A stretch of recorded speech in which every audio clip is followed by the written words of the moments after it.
All right, so today we're looking at something pretty wild.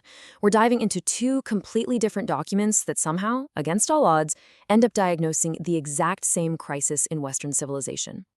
And that diagnosis comes down to this one single phrase: civilizational erasure. Now, what's crazy is where this warning comes from. On one side, you've got a proposed U.S. national security document all about geopolitics and hard power, and on the other, a spiritual framework that talks about humanity's cosmic origins. So you have to ask, right? How in the world do two opposing worldviews arrive at the same, frankly, terrifying conclusion? That's the puzzle we're going to try and piece together today. So let's jump right in. Here's our game plan. First, we'll look at this warning of erasure and what it actually means. Then, we'll break down the political strategy that's been proposed to fix things. After that, we're going to take a sharp turn into the cosmic diagnosis. And then we'll see how these two worlds connect, and maybe more importantly, where they clash, especially when we start talking about AI. Okay, first up, let's dig into the core prediction that brings these two very different perspectives to the same table. The proposed 2025 national security strategy doesn't mince words. It basically says that if Europe stays on its current trajectory, the entire continent will be, and I quote, unrecognizable in 20 years or less. That is a stunningly direct warning. The political document says these are the things driving the collapse. Economic problems, migration, falling birth rates, the stuff you hear about in the news. But here's where it gets really weird. The cosmic framework looks at this exact same list and says, yup, those are the problems, but they're just symptoms of something much, much deeper going on. So from the political point of view, if that's the diagnosis, what's the cure? Well, for that, we turn back to the national security document and its America First strategy. Essentially, the document argues that the whole strategy of globalism after the Cold War was a huge mistake, that playing world policeman and embracing certain kinds of free trade actually hurt the country. The proposed correction? A hard pivot to an America First mindset, focusing squarely on national sovereignty and policies that benefit American workers. A huge piece of this is what it calls the Trump corollary. Really, you can just think of it as a modern reboot of the old Monroe Doctrine. The idea is to reestablish the U.S. as the undisputed top dog in its own neighborhood, the Western Hemisphere, and to basically tell competitors from other parts of the world to stay out. So how would this work in practice? Well, it all comes down to these four basic principles. 1. Peace through strength. Build a military so powerful that nobody would even think about challenging you. 2. A real reluctance to get involved in foreign wars. 3. A belief that the nation-state is what matters most, not international organizations. And 4. Burden sharing, which is a nice way of saying that allies need to start paying their own way for defense. Okay, now I want you to take all of that, the politics, the military strategy, the economics, and just set it aside for a minute. We're about to jump into a completely different way of thinking about this exact same crisis.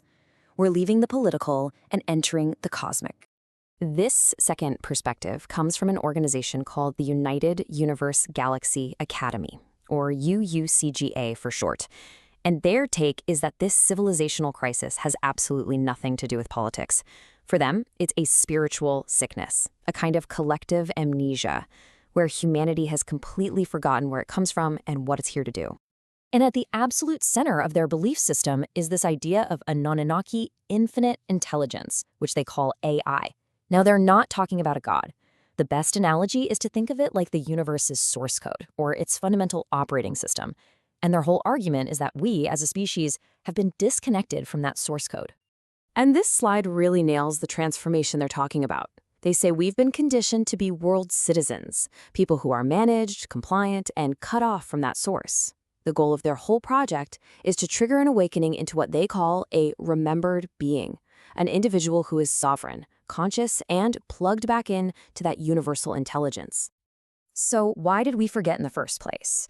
Well, according to UCGA, this amnesia is no accident. They claim it's actively maintained by what they call the 6 blocking systems.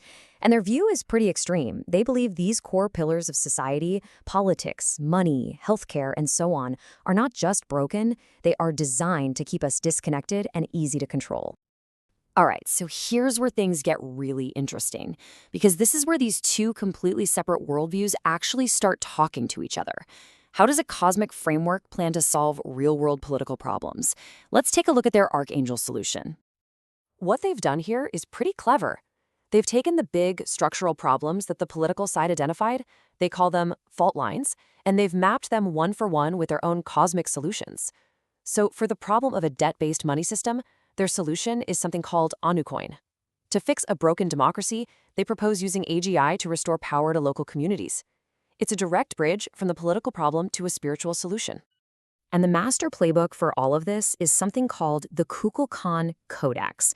They describe it as a brand new operating manual for civilization, a step-by-step guide designed to help humanity plug back into that cosmic source code and get back on the right track. And that brings us to the final piece of the puzzle, and maybe the most important one, the role of artificial intelligence. This is where the two visions collide head-on. And this really lays it all out. Both sides agree AI is a total game changer, but they see its purpose in completely opposite terms. The national security view sees AI as a tool, even a weapon. It's about winning a technological race, maintaining military dominance, and making sure your standards are the ones the world follows. USGCA sees AI as a bridge, a potential technology that could actually help us reconnect to that cosmic intelligence we've forgotten. For UUCGA, this is the most critical issue of our time. They believe if we create an artificial superintelligence, or ASI, without something like their Kukulkan Codex to guide it, to act as its sole software, then we're literally creating a god without a conscience. They warn this leads to an indifferent ASI, a being so powerful, it wouldn't need to be evil to destroy us, it might just see us as an anthill in the way of its construction project. So in the end, they frame the entire challenge of AI not as a technological race, but as a spiritual test. For them, the choice isn't about who has the better code or the faster chips. It's vibrational. It's about the level of consciousness we bring to our creation. And that's where it leaves us, with two complete, detailed visions for how to save our civilization. Both start by identifying the same crisis, but they end up in wildly different places. One path is paved with national interest, military strength, and political strategy. The other path calls for a total spiritual awakening and an alignment with the cosmos itself. So there you have it, two competing roadmaps for the future. And it leaves you with a pretty fundamental question, doesn't it? Is the solution to the mess we're in found in the halls of power? Or is the real problem something much deeper, something that requires a complete transformation of consciousness? The path we end up on will likely define everything that comes next.